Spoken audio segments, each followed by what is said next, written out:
Actually ఈ parenting గురించి నేను ఖచ్చితంగా కంబైన్ చేసి మీరు చేసే యాక్టివిటీస్లో అడుగుతానండి. బికాజ్ మీరు దాని మీద చాలా అవగాహన పెంచుకున్నారు కాబట్టి డెఫినెట్లీ 10 మందికి ఉపయోగపడుతుంది. ఎస్పెషల్లీ మీరు చేసే సోషల్ సర్వీస్ పిల్లల విషయంలో ఎడ్యుకేషన్ అనే ఒక పవర్ఫుల్ టూల్ని యాడ్ చేసి you are then taking all your social service ahead. ఇందులో భాగంగా పేరెంటింగ్లో పిల్లలకి ఎడ్యుకేషన్ పరంగా సపోజ్ స్కూల్కి వెళ్ళాలి అని అంటే నిద్ర లేవర్ దగ్గర నుంచి ఇంటికి వచ్చాక పుస్తకాలు తెరిచి వాళ్ళంతట వాళ్ళు అంటే పేరెంట్స్ వెనకాల పుష్ చేయకుండా వాళ్ళంతట వాళ్ళు చదువుకోవడం దగ్గర నుంచి స్కూల్కి పెట్టిన బాక్సెస్ పిల్లలు సరిగ్గా తినకుండా ఇంటికి పంపించడం దగ్గర నుంచి కంప్లీట్లీ పిల్లల behaviour related to school children ఆ ఏజ్ గ్రూప్ వాళ్ళకి మాట్లాడితే మీరు కొన్ని వందల వేల మంది పిల్లల్ని చూసుంటారు కదా, ఏం చెప్తారు? ఫాల్ట్ అనేది ఎప్పుడూ అరుస్తూ పాపం బీపీలు తెచ్చుకొని స్ట్రెస్ ఫీల్ అవుతున్న పేరెంట్స్లో ఉంటుందా, just giving it a blind year పట్టించుకోకుండా ఉన్న పిల్లల దగ్గర ఉంటుందా? How does that relation go hand in hand? Okay, that's a very good question and it's like one of the most pressing problem right now in parenting అండి. అయితే దీని అన్నిటికీ కారణం పేరెంట్స్ అనను పిల్లలు అనను. It is just the way that parents should prepare themselves. వాళ్ళు పిల్లలకి వాళ్ళ బాడీ క్లాక్ని సెట్ చేయగలగాలి. దానికి ఫస్ట్ వాళ్ళ క్లాక్ని కూడా సెట్ చేసుకోగలగాలి. ఇప్పుడు పొద్దున్నే స్కూల్కి 8 o'clockకి పిల్లల్ని పంపించాలనుకుందాం. పిల్లల్ని ఎప్పుడు లేపాలి? చాలా 6కి లేపారు అనుకోండి, then they will have enough time. So without rushing వాళ్ళు అవన్నీ పనులు చక్కగా చేసుకోవచ్చు. అరవాల్సిన అవసరం ఉండదు అక్కడ పేరెంట్కి, ఎందుకంటే చాలా చేతిలో ఇనఫ్ టైం ఉంటుంది కాబట్టి. సో అట్లాగే పిల్లలకి ఫుడ్ పెట్టేటప్పుడు పిల్లల్ని ఇన్వాల్వ్ చేయగలిగితే కుకింగ్ దగ్గర కానివ్వండి, లేకపోతే సర్వింగ్లో కానివ్వండి, లేకపోతే వాళ్ళు తినేటప్పుడు కూడా డైనింగ్ టేబుల్ మీద కూర్చున్నప్పుడు పిల్లలందరూ పేరెంట్స్ అందరూ కలిసి కూర్చొని ఫ్యామిలీ డిన్నర్స్ చేస్తున్నప్పుడు కానివ్వండి, దాని ఇంపార్టెన్స్ చెప్పి పిల్లలకి నేర్పించుకొని తినడం నేర్పించుకోగలిగితే. బికాస్ అ చైల్డ్ చిన్న బేబీ 8 months నుంచి వాళ్ళు లెగిసి కూర్చోగలుగుతారు. లెగిసి కూర్చున్న కాడి నుంచి వాళ్ళు ఏంటంటే గ్రిప్ ప్రాక్టీస్ చేస్తూ ఉంటారు. సో 1.5 year నుంచి పిల్లలు స్పూన్తో తీసుకొని తినగలిగే కెపాసిటీ ఉంటుంది. కానీ పేరెంట్స్ ఏం చేస్తారు? ప్రొటెక్టివ్గా ఉంటారు చాలా.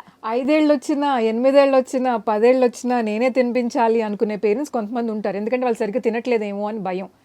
కాకపోతే అంటే మన brain it will give us warnings. పిల్లలకి కూడా ఆకలేస్తుంది అంటే వాళ్ళే వస్తారు.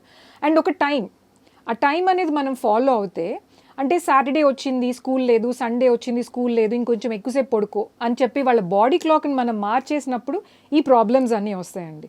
అదే పొద్దున్నే ఆ టైంకి పిల్లలకి వాళ్ళంతటి వాళ్ళని లెగ్గవటం నేర్చుకోగలిగితే, సండే అయినా హాలిడే అయినా ఆ టైంకి మనం ఆ పిల్లలకి హెల్ప్ చేయగలిగితే ఈ అరుచుకోవడాలు ఉండవు. ఈ అంటే ఈ టైంకి తినటం నేర్పించి తినేటప్పుడు స్క్రీన్లు లేకుండా మాట్లాడుతూ మంచి కాన్వర్జేషన్స్ తోటి, అండ్ ఈ ఫుడ్ వాళ్ళు చిన్నగున్నప్పుడు మనం ఎలా తినేవాళ్ళం, లేకపోతే దాని నుంచి వచ్చే పోషకాలు ఏంటి, how did it help, or దాని మీద ఉండే స్టోరీస్ ఏంటి, ఇలాంటివన్నీ పిల్లలతో షేర్ చేసుకుంటూ తిన్నప్పుడు ఏమవుతుందంటే అది జాయ్ఫుల్ ఫీలింగ్ తోటి పిల్లలు తిన్నప్పుడు అది చక్కగా అరుగుతుంది. అండ్ వాళ్ళ తర్వాత కూడా దాన్ని ఆస్వాదిస్తూ తింటం నేర్చుకుంటారు.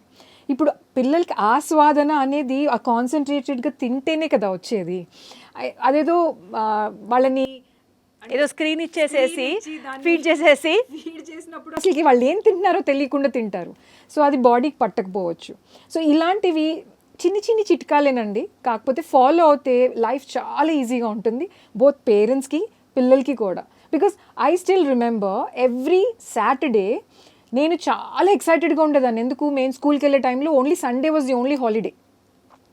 కానీ ఆ సండే రోజు నేను ఏం చేయాలి అనేది ఎవరు చెప్పేవాళ్ళు కాదు.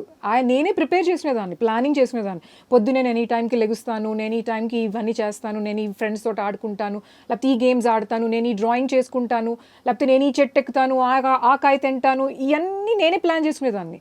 కానీ ఇప్పుడు పేరెంట్స్ ఏం చేస్తున్నారు? సండే రోజు పిల్లలకి ఏమేం చెయ్యాలి, వాళ్ళని ఏమేం క్లాసులకి తీసుకెళ్ళాలి, వాళ్ళు ఏ రెస్టారెంట్కి తీసుకెళ్ళాలి, కాంపిటీషన్ అలా పెరిగిపోయింది మేఘనా గారు. అది మనం కాంపిటీషన్ కాదు, ఇది ఒక మంచి process of bringing up children అనుకున్నప్పుడు బోల్డ్ అండ్ మెమరీస్ క్రియేట్ చేయొచ్చు అండి పిల్లలకి. సో అట్లా వాళ్ళకి మేబీ ఒక సండే రోజు ఐఎమ్ బోర్డ్ అంటారేమో, పర్వాలేదు, నెక్స్ట్ నుంచి ఆ బోర్డమ్ నుంచి బయటికి ఎలా పడాలి అనేది నేర్చుకుంటారు. ఆ బోర్డ్ అనే వర్డ్ విన్న కాడి నుంచి పేరెంట్ అయ్యో వీళ్ళకి ఏదో చేసేసేయాలి అని ఆతృతో వీళ్ళే కనుక చేయడం మొదలు పెడితే డిపెండెన్సీ పెరిగిపోతుంది అక్కడ. సో దాంతో ప్రతి ఒక్క దాంట్లో డిపెండెన్సీ అనేది పెంచుకుంటూ పోతున్నప్పుడల్లా చిల్డ్రన్ ఎంత పెద్దవాళ్ళైనా కూడా they won't be able to do individually వాళ్ళ ఓన్గా చేసుకోలేరు చాలా మటుకు.